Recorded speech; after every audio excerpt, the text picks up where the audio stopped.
عربی میں جب آپ لفظ استعمال کرتے ہیں قصۃن یا قصص، تو قصص کا معنی ہوتا ہے تتبع الشیء، کسی چیز کے پیچھے پیچھے چلنا ہے۔ اس کو عربی میں قصہ کہا جاتا ہے۔ دیکھیں سورہ قصص بھی پوری قرآن مجید میں ایک سورت ہے، اور وہاں بھی اللہ تعالیٰ نے فرمایا وقالت لأختہ قصیہ، موسیٰ علیہ السلام کی والدہ نے جب آپ کو سمندر کے سپرد کیا ایک تابوت میں، تو اپنی بیٹی سے کیا کہا جو موسیٰ علیہ السلام کی بہن تھیں کہ قصیہ، اس کے پیچھے پیچھے جاؤ، دیکھو کہ یہ کہاں جا کر رکتا ہے۔ تو قصہ، قصص، تتبع الشیء، کسی چیز کے پیچھے پیچھے جانا۔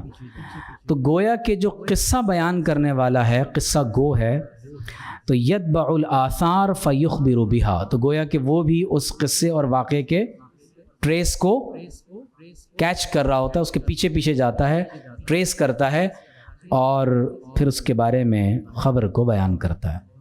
تو فرمایا بما اوحینا الیک، اس قرآن کے ذریعے جو ہم نے آپ کی طرف وحی فرمایا ہے۔ تو گویا کہ حضور علیہ الصلاۃ والسلام کے علم کی بنیاد اللہ تبارک و تعالیٰ کی وحی ہے۔ اور یہ بات یاد رکھ لیں، میں نے جمعے کے دن بھی یہ بات کہی ہے کہ جب حضور علیہ الصلاۃ والسلام کے لیے قرآن میں لفظ امی بیان ہوا ہے، اس کی تفصیل ہم اس وقت پڑھیں گے جب اس کا موقع آئے گا، لیکن امی سے مراد وہ ذات اقدس ہیں کہ جنہوں نے کسی استاذ کے سامنے زانو تلمس طے نہیں کیے، جنہوں نے کسی استاد سے نہیں پڑھا۔ الرحمن علم القرآن، جنہیں رحمان نے خود سکھایا ہے۔ اور حضور علیہ الصلاۃ والسلام نے فرمایا انما بعثت معلما، مجھے تمام کائنات کے لیے اللہ نے معلم بنا کر بھیجا۔ تو امی وہ ذات اقدس جس نے کسی سے سیکھا نہ ہو، اور یہ حضور کا معجزہ ہے کہ دنیا میں کسی سے کچھ نہیں سیکھا اور آپ کو ایسی کتاب ہدایت عطا کر دی کہ قیامت تک لوگ اس کتاب سے استفادہ کرتے رہیں گے۔ بما اوحینا الیک ھذا القرآن، تو فرمایا کہ اس قرآن کے ذریعے سے جو ہم نے وحی آپ کی طرف فرمائی، تو ہم نے اس قرآن کے ذریعے سے آپ پر یہ بہترین قصہ، سب سے بہتر قصہ آپ پر بیان کر دیا ہے۔ وَإِن كُنْتَ مِن قَبْلِهِ لَمِنَ الْغَافِلِينَ، اگرچہ آپ اس سے پہلے غافلوں میں سے تھے۔ اللہ تبارک و تعالی خطاب حضور سے فرما رہا ہے، لیکن مراد امت ہے کہ جب تک حضور علیہ الصلاۃ والسلام پر یہ وحی نازل نہ ہوئی، اس سے پہلے تم سب لوگ کیا تھے؟ غافلوں میں سے تھے۔ اب واقعہ بیان ہو رہا ہے۔ اذ قال یوسف لأبیہ، جب یوسف علیہ السلام نے فرمایا،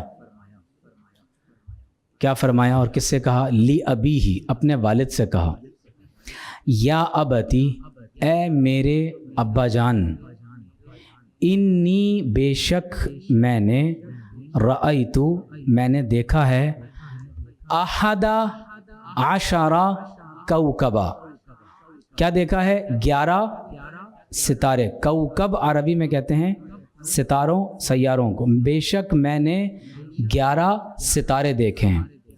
والشمس والقمر، اور میں نے دیکھا ہے کس کو؟ سورج کو اور چاند کو۔ رأیتہم، اور میں نے ان سب کو دیکھا ہے، کن کو؟ 11 ستاروں کو، سورج کو، اور تو کتنے ہو گئے؟ 13 ہو گئے۔ تو کیا دیکھا ہے؟ رأیتہم لی ساجدین، میں نے انہیں دیکھا کہ وہ مجھے سجدہ کر رہے ہیں۔ قرآن میں 2 انبیاء ایسے ہیں جن کے بارے میں یہ ذکر ہے کہ انہیں اللہ کے سوا سجدہ کیا گیا۔ ایک حضرت سیدنا آدم علیہ السلام اور دوسرے حضرت سیدنا یوسف علیہ السلام۔ اور کیا شان ہے کہ احد عشرہ کوکبن، اس سے مراد آپ کے 11 بھائی ہیں، اور شمس اور قمر سے مراد والد۔ اور تو آپ سوچیں کہ اس نبی کی کیا شان ہوگی جن کو ان کے والد جو خود نبی ہیں وہ تعظیم میں سجدہ کر رہے ہیں۔ تو فرمایا کہ بے شک میں نے دیکھا 11 ستاروں، سورج اور چاند کو، میں نے انہیں دیکھا کہ وہ مجھے سجدہ کر رہے ہیں۔ آدم علیہ السلام کے بارے میں بھی ہے فَسَجَدَ الْمَلَائِكَةُ كُلُّهُمْ اجمعون، آدم علیہ السلام کو تمام فرشتوں نے با جماعت ہو کر سجدہ کیا، اور جب شیطان اور ابلیس نے سجدہ نہیں کیا تو اللہ تعالیٰ نے اس سے سوال کیا کہ تم نے آدم کو سجدہ کیوں نہیں کیا؟ تو نعوذ باللہ من ذالک اس نے کہا کہ خلقتنی من نار وخلقتہ من طین۔ پہلے اس نے اپنا ذکر کیا، ایک تو یہ بے ادبی اس نے کی، اس نے کہا تو نے مجھے آگ سے پیدا کیا ہے اور اس کو مٹی سے پیدا کیا، انا خیر منہ، نعوذ باللہ من ذالک، میں آدم سے زیادہ بہتر ہوں۔ تو یہ دونوں سجدے تعظیم کے لیے کیے گئے۔ کس کے لیے کیے گئے؟ عبادت کا سجدہ صرف اور صرف اللہ تبارک و تعالیٰ کے لیے ہے۔ اگر سجدہ عبادت کی نیت سے غیر اللہ کو کیا جائے تو یہ شرک ہے، اور تعظیم کے لیے کیا جائے تو حرام ہے۔ حضور علیہ الصلاۃ والسلام نے اس دین کو مکمل فرما دیا اور فرمایا کہ اگر میں کسی کو اجازت دیتا کہ وہ اللہ کے سوا کسی کو سجدہ کرے تو بیوی کو کہتا کہ اپنے شوہر کو سجدہ کرے۔ تو گویا کہ سجدہ تعظیمی اب ہماری امت میں حرام کر دیا گیا۔ اسی طرح کا ایک واقعہ ہے کہ حضرت معاذ رضی اللہ تعالیٰ عنہ آپ شام کے سفر سے واپس آئے اور حضور علیہ الصلاۃ والسلام کو سجدہ کیا، تو آپ صلی اللہ علیہ وآلہ وسلم نے فرمایا کہ معاذ یہ تم نے کیا کیا؟ تو عرض کی یا رسول اللہ صلی اللہ علیہ وآلہ وسلم، میں نے شام میں بادشاہوں کو دیکھا ہے کہ لوگ انہیں سجدہ کر رہے ہیں، تو آپ زیادہ حقدار ہیں کہ آپ کی تعظیم کی جائے، تو میں نے اس لیے آپ کو سجدہ کیا۔ تو حضور علیہ الصلاۃ والسلام نے فرمایا کہ اگر میں کسی کو اجازت دیتا تو بیوی کو اجازت دیتا کہ شوہر کو سجدہ کرے۔ تو لہٰذا اب اس امت مسلمہ میں اللہ تعالیٰ نے سجدہ تعظیمی کو حرام کر دیا۔ اب بہت قابل توجہ بات ہے کہ حضرت سیدنا یعقوب علیہ السلام نے اپنے بیٹے کا یہ خواب سنا، اور وہ خود بھی خواب کی تعبیرات کا علم رکھتے تھے، تو انہیں فوراً اندازہ ہو گیا کہ 11 ستاروں سے مراد 11 بیٹے ہیں، میں شمس ہوں اور اس کی والدہ قمر ہے۔ فوراً ان کو اس خواب کی تعبیر کا علم عطا ہو گیا۔ قالا، تو آپ نے فرمایا یا بنیا، اے میرے پیارے بیٹے، لا تقصص رؤیاک علی اخوتک، اپنے خواب کو اپنے بھائیوں سے بیان مت کرنا، فَيَكِيدُوا لَكَ كَيْدًا، تو وہ تیرے خلاف سازش کریں گے، یعنی اگر تم نے یہ خواب اپنے بھائیوں سے بیان کیا تو وہ تمہارے خلاف کوئی منصوبہ بنا لیں گے۔ کیوں؟ ان الشیطان، بے شک شیطان، للانسانی، انسان کے لیے، عدو مبین، کھلا دشمن ہے۔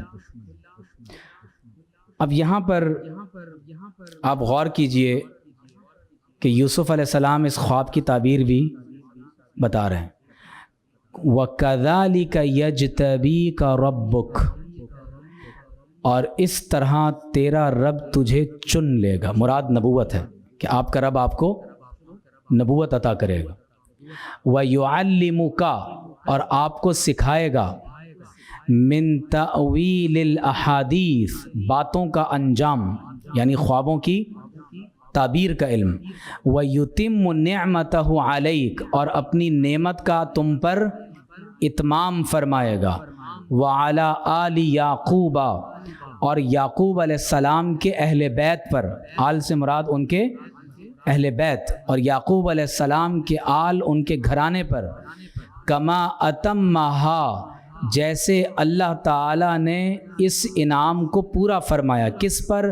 علی ابویک، تیرے دو باپوں پر، من قبل، اس سے پہلے، وہ دونوں کون ہیں؟ ابراہیم و اسحاق علیہم السلام۔ ان ربک علیم حکیم، بے شک تمہارا پروردگار سب کچھ جاننے والا اور حکمت والا ہے۔ اب یہاں پر بہت سے مسائل ہیں جو ان آیات میں بیان ہو گئے۔ پہلی بات یہ ہے کہ اس پوری صورت میں کئی خوابوں کا ذکر ہے، تو خواب کے بارے میں ہم ایک ابتدائی نوعیت کی گفتگو کر لیتے ہیں۔ حضور علیہ الصلاۃ والسلام نے فرمایا لم یبق بعدی من المبشرات الا الرؤیا الصالحہ، اور بعض روایات میں ہے کہ نبوت ختم ہو گئی، اب صرف سچے خواب مبشرات کی صورت میں باقی رہ گئے۔ اور فرمایا اصدقکم رؤیا اصدقکم حدیثا، تم میں سے جس کی سب سے زیادہ گفتار سچی ہوگی، سب سے زیادہ اسی کے خواب سچے ہوا کریں گے۔ تو جو زیادہ سچ بولے گا اسی کو اللہ تعالیٰ خواب کی سچائی کا علم۔ تو صحابہ میں اگر خواب کی تعبیر کا سب سے بڑا کوئی عالم تھا تو امام قرطبی نے لکھا ہے وہ ابو بکر صدیق رضی اللہ تعالیٰ عنہ تھے، کیونکہ صدیق اکبر تھے۔ اور حضور علیہ الصلاۃ والسلام نے فرمایا کہ جزء من 46 جزءا من النبوہ، کہ خواب نبوت کے اجزاء میں سے 46واں جز ہے۔ کیوں؟ کیونکہ بعض صحابہ کرام سے یہ بات مروی ہے، اور بالخصوص ابن عباس رضی اللہ تعالیٰ عنہما فرماتے ہیں کہ وحی کے نزول کا کل دور 23 برس ہے، اور آپ صلی اللہ علیہ وآلہ وسلم پر اس 23 برس سے پہلے 6 مہینے تک سچے خواب کی صورت میں وحی نازل ہوئی، اور انبیاء کا خواب بھی سچا ہوتا ہے۔ تو اب اگر آپ 46 کے عدد پر غور کریں تو 6 مہینے کے اعتبار سے وہ 23 کا 46واں حصہ بنتا ہے، یعنی آپ اس کو 2 گنا کر لیں تو یعنی اس کے 46واں ایک جز کہلاتا ہے۔ تو اب آپ غور کیجئے کہ جن لوگوں کو اللہ تبارک و تعالی سچا خواب عطا کرتا ہے تو یہ اللہ تبارک و تعالی کی ایک بہت بڑی نعمت ہے۔ اچھا، بعض روایات میں یہ بھی ہے کہ یہ 49واں جز ہے، بعض روایات میں ہے کہ نبوت کے اجزاء میں سے 70واں جز ہے، بعض روایات میں ہے کہ 40واں جز ہے، بعض روایات میں ہے کہ یہ 50واں جز ہے۔ تو اس کی تطبیق اہل علم نے یوں کی ہے کہ جو جتنا زیادہ سچائی میں زیادہ ہوگا تو اسی درجے اس کا خواب سچا ہوگا۔ پھر آپ غور کیجئے کہ ایک اور حدیث میں ہے کہ حضور علیہ الصلاۃ والسلام نے فرمایا الرؤیا ثلاثہ، خواب 3 قسم کے ہوتے ہیں۔ ایک وہ ہے جو شیطان کی طرف سے ہے، لیحزن ابن آدم، اور یہ اس لیے ہوتا ہے کہ شیطان خواب میں آ کر کوئی ایسی چیز انسان کو دکھاتا ہے کہ انسان غمزدہ ہو جائے، پریشان ہو جائے، دن خراب گزرے۔ اور بعض اوقات ایسا ہوتا ہے کہ انسان اپنے دن بھر میں جو سوچتا ہے، غور و فکر کرتا ہے، دیکھتا ہے، بولتا ہے، تو وہی چیزیں انسان کو خواب میں نظر آتی ہیں۔ اس کو حدیث النفس کہتے ہیں۔ اور تیسری قسم اس بات کی ہے کہ انسان کو اللہ تعالیٰ کی طرف سے سچا خواب عطا ہو جائے، تو یہ نبوت کے اجزاء میں سے 46واں جز ہوتا ہے۔ تو قرآن مجید کی یہ آیت یا بنی لا تقصص رؤیاک علی اخوتک، اس سے یہ بات معلوم ہوئی کہ اگر آپ کوئی خواب دیکھیں تو اپنا خواب ہر ایک کے سامنے بیان نہیں کرنا چاہیے جی۔ اور ایک حدیث میں بھی ہے کہ فلا تحدث بها الا عاقلا او محبا او ناصحا، اپنا خواب بیان نہ کرنا مگر اس کے سامنے جو عقل رکھتا ہو، جو تم سے محبت کرتا ہو اور تمہیں نصیحت کرتا ہو، اسی کے سامنے اپنا خواب بیان کرنا۔ کیوں؟ اس کی وجہ یہ ہے کہ اگر کوئی کسی کے سامنے خواب بیان کرے اور سامنے سے کوئی شخص اس خواب کے بارے میں کچھ غلط کلمات ادا کر دے تو بعض اوقات وہ حقیقت میں اسی طرح واقع ہو جاتا ہے۔ تو فرمایا لا تقصص رؤیاک علی اخوتک، تو ہر ایک کے سامنے اپنا خواب بیان نہیں کرنا چاہیے۔